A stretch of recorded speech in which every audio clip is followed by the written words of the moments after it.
ሰላም ጤና ይስጥልኝ ውድ የዩቲዩብ ቻናል ቤተሰቦች፣ የሰዓቱን ሰበር መረጃዎች ይዤላችሁ ቀርቤያለሁ። ከዜናዎቹ ጋር እስከ ፍጻሜው አብራችሁን ቆዩ። የአዲስ አበባ ጉዳይ እያከራከረ ይገኛል።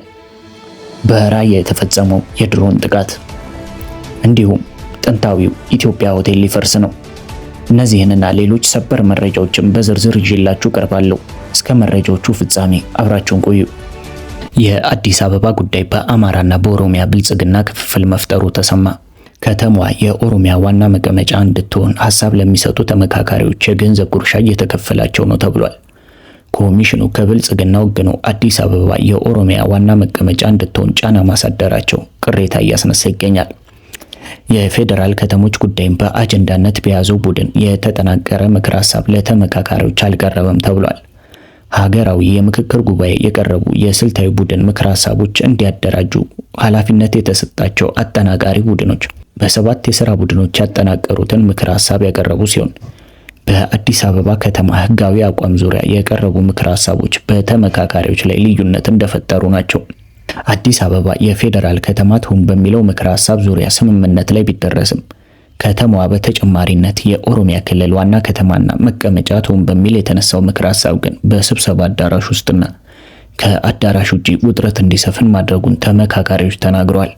ይህ ምክር ሀሳብ አዲስ አበባን በተዘዋዋሪ የኦሮሚያ ክልል ይዞታ የሚያደርግ ነው የሚል ሀሳብ የሚያነሱ ተመካካሪዎች ምክር ሀሳቡን ለድርድር የማያቀርቡት መሆናቸውን ከሚገልጡ ተመካካሪዎች ጋር እሰጥ አገባ ውስጥ ገብተዋል። በሁለቱ ስልታዊ ቡድኖች የተዘጋጁ ምክር ሀሳቦችን አደራጅተው እንዲያቀርቡ ኃላፊነት የተሰጣቸው 30 ተመካካሪዎችም አዲስ አበባ የኦሮሚያ ክልል ዋና ከተማና መቀመጫ ትሁን በሚለው ጉዳይ ስምምነት ላይ መድረስ ባለመቻላቸው ምክንያት የአጀንዳውን ምክር ሀሳብ አጠናቅረው ለስራ ቡድኑ ጉባኤ ማቅረብ አለመቻላቸውን ገልጸዋል። የብልጽግና ፓርቲ አባላት በአጀንዳው ዙሪያ ለሁለት የተከፈለ አቋም ማራመዳቸውን ቀጥሏል። የፓርቲው አመራሮች አዲስ አበባ የኦሮሚያ አካል ትሁን የሚለውን አማራጭ ደግፈው ሀሳብ ሲሰነዝሩ የነበሩት አባላቱን ማስጠንቀቁን ይታወሳል። አሁን ደግሞ ፊቱን ከተማዋ የኦሮሚያ ዋና ከተማ ትሁን የሚለውን ምክር ሀሳብ ወደ ተቃወሙ አባላቱ አዙሯል። በማዕከል ደረጃ ያሉ የፓርቲው ከፍተኛ አመራሮች አዲስ አበባ የኦሮሚያ ክልል ዋና ከተማና መቀመጫ መሆኗ በሕገ መንግስቱ ይካተት የሚለው ምክር ሀሳብ ተቀባይነት እንዲያገኝ ግፊት ማድረግ መጀመራቸው ተሰምቷል። ይህንን ምክር ሀሳብ ለሚቃወሙ የፓርቲው አባላት ከፓርቲው አቋም ውጪ እየተንቀሳቀሳችሁ ነው የሚል የማስጠንቀቂያ መልእክት እንደደረሳቸው የገለጡልን ምንጮች በከፍተኛ አመራሮች ጫና የመፍጠር ስራ እየተከናወነ መሆኑን ተናግሯል። በተለይም በአማራ ክልል መንግስት ውስጥ የኃላፊነት ሚና ያላቸውና ከምክክር ጉባኤ ጀምሮ አዲስ አበባ የፌዴራል ከተማ ትሁን የሚለውን አማራጭ ደግፈው እየሞገቱ የሚገኙ ተመካካሪዎች ጫና እየተደረገባቸው እንደሚገኝ ተሰምቷል።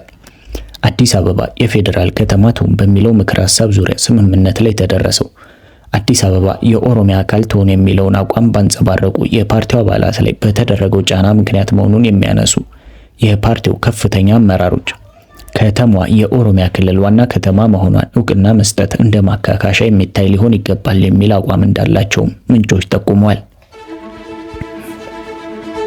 የክልል ልዩ ኃይል ይፍረስ በምክክር ኮሚሽኑ የተነሳ አጀንዳ የአማራ ክልል ልዩ ኃይል ብቻ እንደፈረሰ ተረጋግጧል።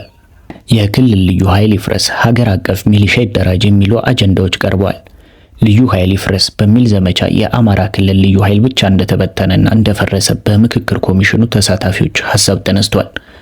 ተሳታፊዎቹ እንዳሉት የክልሎች የልዩ ኃይል አደረጃጀት እንዲፈርስ የተወሰነ ቢሆንም ኦሮሚያ፣ ሶማሌና አፋር ክልሎች በተለያየ መልክና ስያሜ የልዩ ኃይል ሰራዊታቸውን ሳይበትኑ ማስቀጠላቸውን ያነሱ ተመካካሪዎች ውሳኔው በሁሉም ክልሎች በእኩልነት ተግባራዊ እንዲደረግ መጠየቃቸው ተሰምቷል።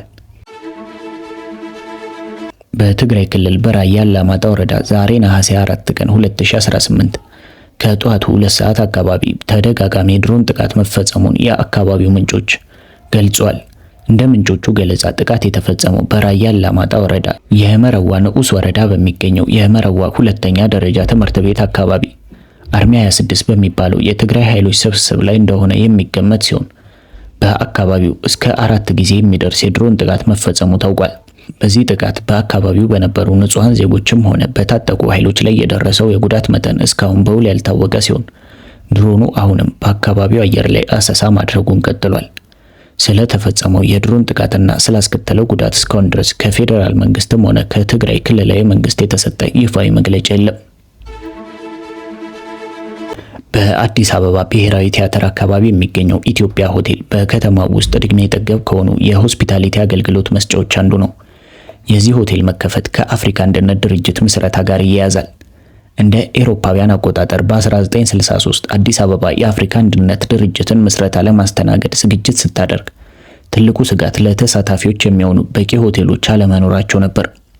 ከዚህ በመነሳት ለአፓርታማነት ሲገነባ የነበረው ይህ ህንፃ ወደ ሆቴልነት እንዲቀየር የተደረገ ሲሆን በዚህም ለምስረታው አዲስ አበባ የተጓዙ የውጭ ጉዳይ ሚኒስትሮችና ከፍተኛ ባለስልጣናት ተስተናግደውበታል።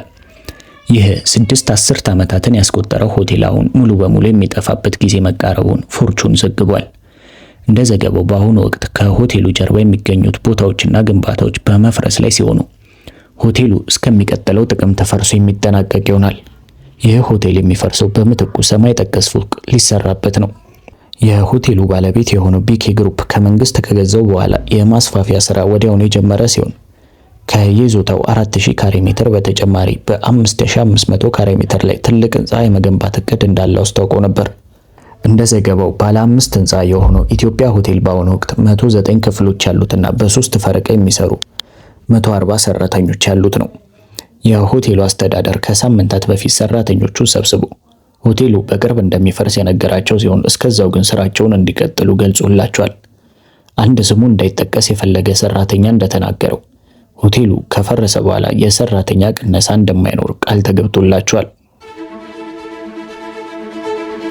ለ17 ዓመታት ኢትዮጵያን ያስተዳድር ለነበረው የደርግ ስርዓት በሰላይነት ይሰራ የነበረና እሱ በሰጠው ጥቆማ ሰዎች ታስረው ድብደባና ስቃይ እንደደረሰባቸው ያመነው ግለሰብ በካናዳ ለመቆየት ተጨማሪ የህግ ዕድል አገኘ። የ54 ዓመቱ አቶ ማስረሻ ዘውዴ ከ22 ዓመታት በፊት በስደተኝነት ወደ ካናዳ ያቀና ሲሆን ከሰኔ 2008 ከኢህአዴግ መንግስት ሊደርስብኝ የሚችል ጥቃት በሚል የጥገኝነት መብት አግኝቶ ነበር። ነገር ግን ቋሚ የመኖሪያ ፍቃድ ለመጠየቅ በሂደት ላይ ያለ በሚያዝያ 2017 የኢሚግሬሽን ባለስልጣናት ከደርግ ስርዓት ጋር በነበረው ግንኙነትና በሰብአዊ መብት ጥሰት ወንጀሎች ተሳትፎ ምክንያት በካናዳ መኖር እንደማይችል በመወሰን ከሀገር እንዲባረር ትዕዛዝ አስተላልፎ ነበር። የቶሮንቶ ፌዴራል ፍርድ ቤት ዳኛ ጆን ኖሪስ በቅርቡ ባሳለፉት የፍርድ ውሳኔ ላይ እንደተገለጸው ግለሰቡ በሰኔ 1989 በ17 ዓመቱ በአዲስ አበባ ውስጥ ለአካባቢው ቀበሌ እንዲሰራ በግዴታ ተመልምሎ ነበር። ለ2 ዓመታት ያህል የኢህአዴግና የኤርትራ ህዝብ ነጻነት ግንባር አባላት ናቸው ብሎ የጠረጠራቸውን ግለሰቦች መረጃ በመሰብሰብ ለስርዓቱ አሳልፎ ሰጥቷል። ውሳኔው አክሎም እሱ በጠቆመባቸው ሰዎች ላይ እስራት፣ ድብደባ፣ ስቃይ እንዲሁም ሞት የደረሰባቸውም አሉ ብሏል። ኢህአዴግ በግንቦት 1991 ደርግን ከገለበጠ በኋላ አቶ ማስረሻ ታስሮ ለአንድ ወር ያህል በማረፊያ ቤት ከቆየ በኋላ አምልጦ ወደ ካናዳ መግባቱ ተገልጿል። ከካናዳ እንዲባረር ከተወሰነበት በኋላ አቶ ማስረሻ በሰብአዊነትና ርህራሄ ምክንያቶች ውሳኔው እንዲነሳለት ጠይቆ ነበር። ለዚህም በካናዳ ያሳለፈውን መልካም ማህበራዊ ህይወት፣ በአሜሪካ የምትገኘውን ልጁን ጥቅም እንዲሁም ይህ ድርጊት የተፈጸመው በወጣትነቱ በግዴታ በተመለመለበት ወቅት በመሆኑ ምክንያትነት አቅርቧል። ሆኖም የካናዳ ኢሚግሬሽን ስደተኞችና ዜግነት ከፍተኛ ውሳኔ ሰጪ አካል ግለሰቡ ለሰራው ወንጀል ጸጸት አላሳየም። ይልቁንም ምርጫ አልነበረኝም በማለት ድርጊቱን ተከላክሏል በሚል ጥያቄውን ውድቅ አድርጎት ነበር። ጉዳዩን በይግባኝ የተመለከቱት ዳኛ ኖሪስ የኢሚግሬሽን ኃላፊው ያሳለፈው ውሳኔ ምክንያታዊነት የጎደለው ነው በማለት ውድቅ አድርገውታል። ዳኛው እንዳብራሩት አቶ ማስረሻ ድርጊቱን ትክክል ነው ብሎ አላጸደቀም።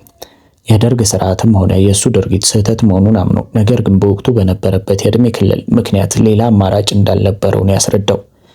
በመሆኑም ፍርድ ቤቱ የኢሚግሬሽን ውሳኔ ሰጪው አካል የግለሰቡን መከራከሪያ በተሳሳተ መንገድ ተረድቶታል በማለት አቶ ማስረሻ አዳዲስ ማስረጃዎችን አቅርቦ ጉዳዩ በሌላ አዲስ የውሳኔ ሰጪ አካል በድጋሚ እንዲታይለት በማዘዝ የካናዳ የመቆየት ተጨማሪ እድል ተሰጥቶታል።